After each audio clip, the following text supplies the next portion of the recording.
On a Tuesday, this contractor felt like he had finally made it. 5 crews in the field, trucks on every job, revenue up almost 60% over last year. His accountant said he was making money.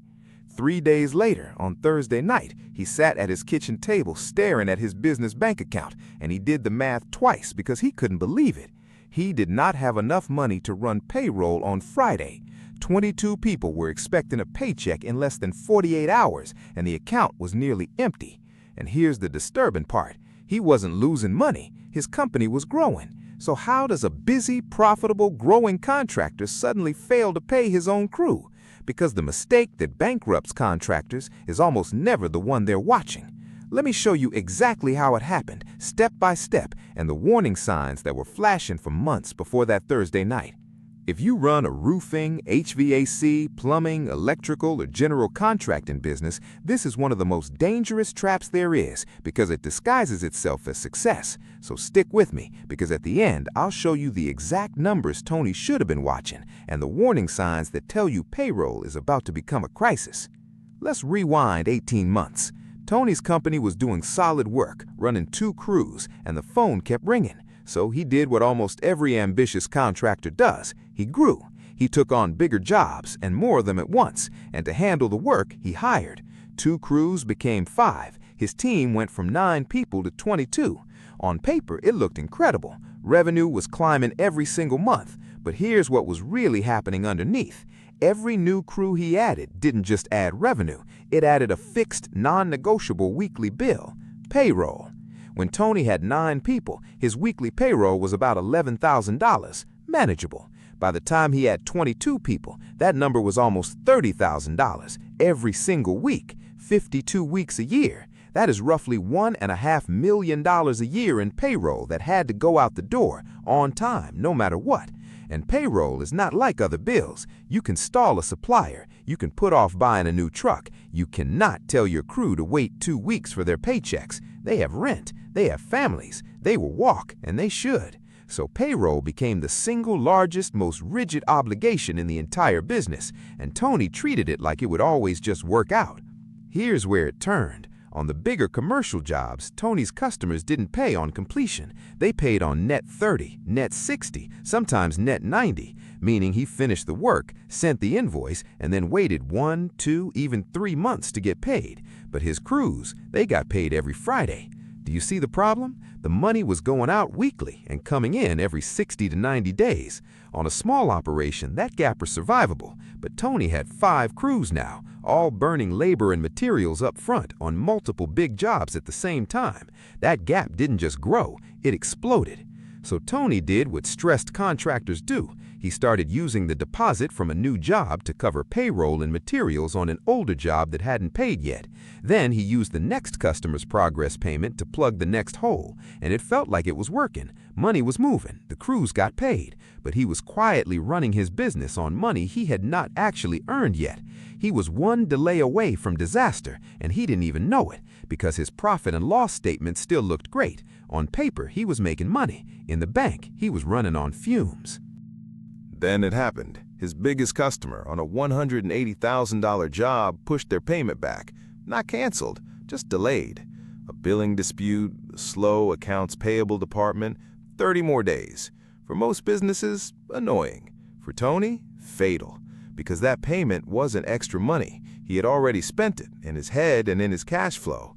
It was supposed to cover this Friday's payroll, and now it wasn't coming. He checked the account Thursday night.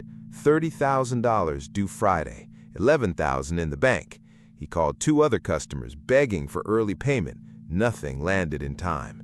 He maxed the business credit card for a cash advance. He threw in his own personal savings. He barely made that payroll. And the one after it, he didn't.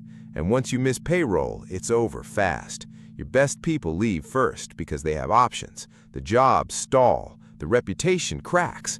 And within 4 months, Tony shut the doors on a company that on paper was profitable and growing.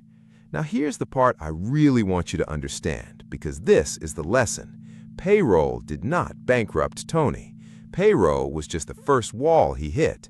The real problem started 18 months earlier, the day he began growing faster than his cash could support. The delayed payments, the thin margins, the zero cash reserve, that was the actual disease. Payroll was just the symptom that showed up first, because it is the one bill with a hard, weekly deadline that cannot be moved. Think about it. If his crisis had been a late supplier payment, he could have negotiated. A truck payment, he could have deferred. But payroll hits every Friday, for the full amount, no exceptions. So when the cash finally ran out, payroll is simply where the failure became visible. The contractor who says, "I have a payroll problem," almost always actually has a cash flow problem, wearing a payroll mask. So what should Tony have done differently? A few specific things. First, he should have known his payroll burn rate cold. Every owner should be able to say off the top of their head exactly what 1 week of payroll costs. For Tony, $30,000. If you don't know that number, you are flying blind. Second, he should have kept a payroll reserve, a separate account holding at least 4 to 6 weeks of payroll, untouched, so a single late payment is an inconvenience, not a shutdown. Third, he should have grown at the speed his cash could actually support, not the speed his sales could. Adding a 5th crew feels like winning, but if you can't float that crew's pay for 90 days, you can't afford them yet. Fourth, he should have tightened the money coming in, bigger deposits up front, progress billing on long jobs, and aggressive follow-up on every overdue invoice the day it is late, not 30 days later. And fifth, he needed a simple 13-week cash flow forecast so he could see the squeeze coming weeks out instead of discovering it on a Thursday night. And here are the warning signs, the ones that were flashing for Tony long before the crisis. Watch for these in your own business. Warning sign 1. You are using deposits or payments from new jobs to cover costs on old jobs. That is not cash flow, that is a countdown. Warning sign 2. Payroll is eating a bigger and bigger share of the cash you actually have on hand. Warning sign 3. You have started floating payroll on a credit card or a line of credit and calling it normal.